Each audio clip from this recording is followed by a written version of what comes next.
So can you give us some of the situations that you come across in terms of dealing with parents who obviously want the best for their child, but sometimes it's then their mirror image rather than to the benefit of the child, if that makes sense? Certainly. I will clarify that the difficult parent is very few and far between, and I'm sure there's none of those sitting here tonight. But there are times when you sit with a child and you've had a discussion with them about what they really would like to do, and then we do the meeting with the parents, and it's, well, no, we're going to do this and we're going to do that, and this is where you'll be going, usually to university. And you can see the light just disappearing from the child's eyes as that happens. So the process is you then start a conversation, and it's a conversation where no one is ever wrong, particularly a parent where a child is concerned, and you talk about, well, how about this as an idea? Why don't you think about this? What subjects are they good at? And maybe you should talk to your child about what interests them in terms of their subjects and their skills and interests. Often there are skills a child has that they do just for the fun, and that will be their interest. An experience I once had with a Year 10 student where the girl was just, I must say her parents were very supportive, but she was just so, like, I'm so dumb in Year 10. And I picked up that she had a folder, her school folder was covered in anime. And I said, well, you're not done. Look at this beautiful work you're doing. Oh, but that's not going to get me, my HSC. And I went, well, yes, it is, because you go to TAFE and do your design course there. And the parents were so grateful that I was able to suggest this. The child undertook it for her HSC. She came out with a successful result, and she went on to continue her anime education at TAFE, which was the best thing ever.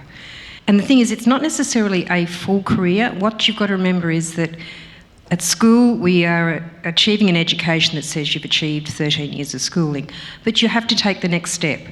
And that step is the first step, as I'm sure Graham and Luke would agree. You take that first step into training that relates to your skills and interests, then you will get an enthusiasm.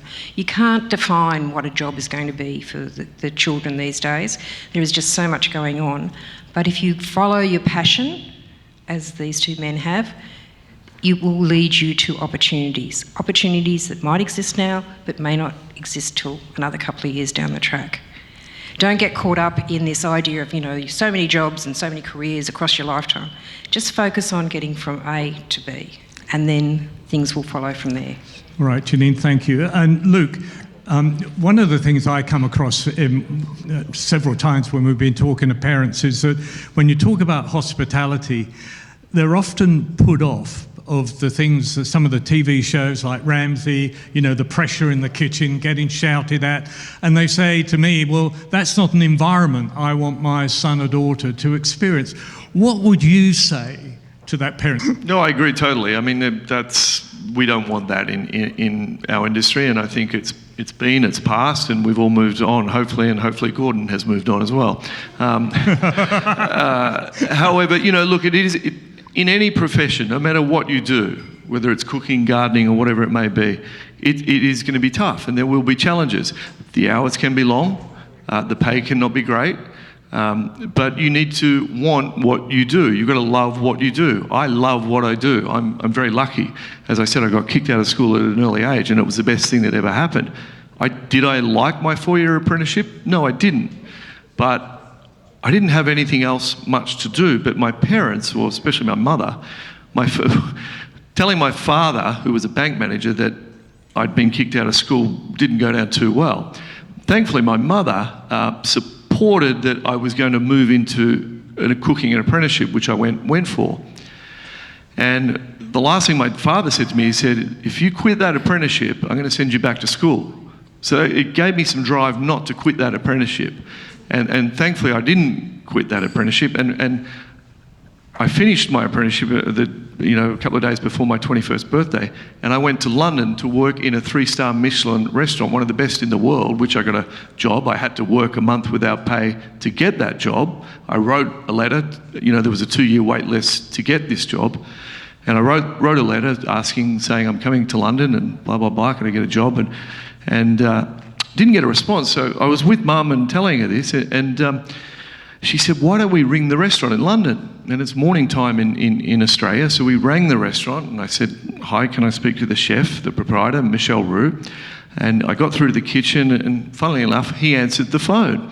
And I said, hi, I said, I'm from Australia and I sent this letter. And he goes, yes, I know I got your letter, but it's a 2-year wait list. And it almost cut me off.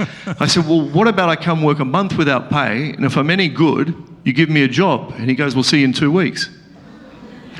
I worked there for 4 years, and it was the best thing I ever did, and what I learnt and what I was able to bring back to this country and hopefully pass on to other young kids in the industry. And that's what the Inspired series is all about, to hopefully give people an opportunity to motivate, educate them, to get into something that they may not be sure about, but there's opportunities in everything, whether it's cooking, gardening, or whatever it may be.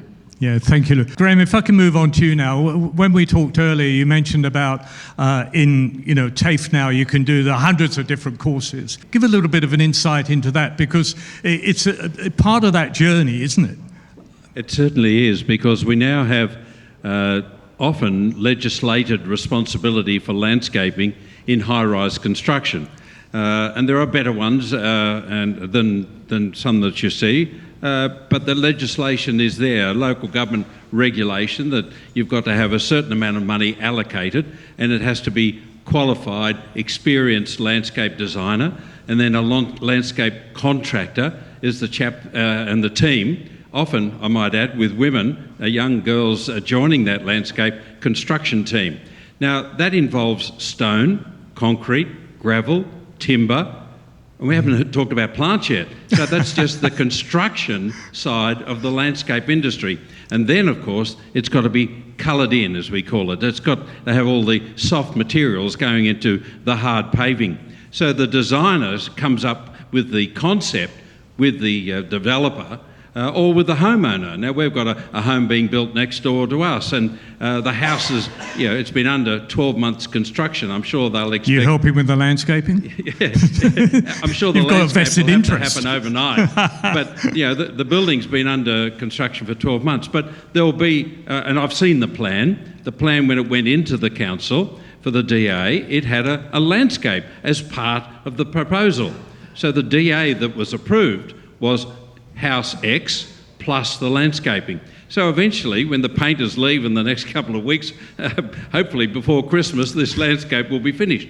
So landscaping is just one side, but of course, when they start to get the materials, they've got to go to a landscape supplier. When it comes to the greening and the colouring in, as we call it, the trees, that forest bathing that people want around their gardens and homes, and their shopping centres and the like, down the main highways of our country. A friend of mine has a contract for the planting for the highways between here and Coolangatta. What a job. He's actually retired, just growing several million plants to go into those landscapes. So you've then got the nursery production side, the wholesale nursery. Then you've got the garden centre retailing side, which is the area I loved and started when I was 11 years of age. Yeah, thank you. Luke, can I ask you, one of the things that I hear and that we see quite a lot of is that people don't understand that you can actually go anywhere and travel using those credentials. But what sort of pathways would you say to somebody, one of your young chefs, who say, well, look, I've done this, but what else can I do? We've seen many young kids come through the industry in cooking, and sometimes that's not the right thing for them. But the beauty is in our industry, you can work front of house. You can be a restaurant manager, manageress, a barman, a barista, a sommelier, events coordinator, and things like that. There's so many channels or pathways in our industry, and they're just the small bits. I mean, do I cook as much as I used to? No, I don't, but we certainly manage a lot. I manage a lot of staff, venue hire, design I'm involved with, the lighting, because restaurants aren't just about the food. Gordon may think they are, that's Gordon Ramsay, but nowadays it's more about the people you employ, the team at the front of the house, the music, the lighting, the flowers, the linen, the cutlery, the crockery, and then there's the food. So it's a whole package, and there's so many pathways you can take in our industry. Yeah, no, absolutely right. I mean, I think all of us would agree. Janine, a final question for you, if I may. We've talked a little bit about apprenticeships. Within school, we're talking about this more, but school-based apprenticeships. Are you seeing that more of that now? Absolutely, and it's the best thing ever. It's made a huge difference. In the 2 schools I've been in, we grew the opportunity for the students to be able to have school-based apprenticeships or traineeships. And for a lot of students who their learning is by doing rather than by reading, it is the best thing ever. I always, with the students, work with them and sort of start with the simple process of saying, well, do you like learning by doing or do you like learning by reading? And from there we start to wander through and see what subjects they're interested in and work things like that. But the school-based apprenticeships have made a big difference. Some schools are a bit frustrated because a lot of the students leave in year 11 because they are given a full-time apprenticeship by the employer, which I think is fantastic. But the other thing too is that work experience is on the rise again, which is great. We had a drop-off about 10 years ago when the legislation's changed. Now everyone's got around that, and industry and education are realising the value of work experience and going and experiencing the workplace, but also deciding whether that's really what you want to do or if it's not.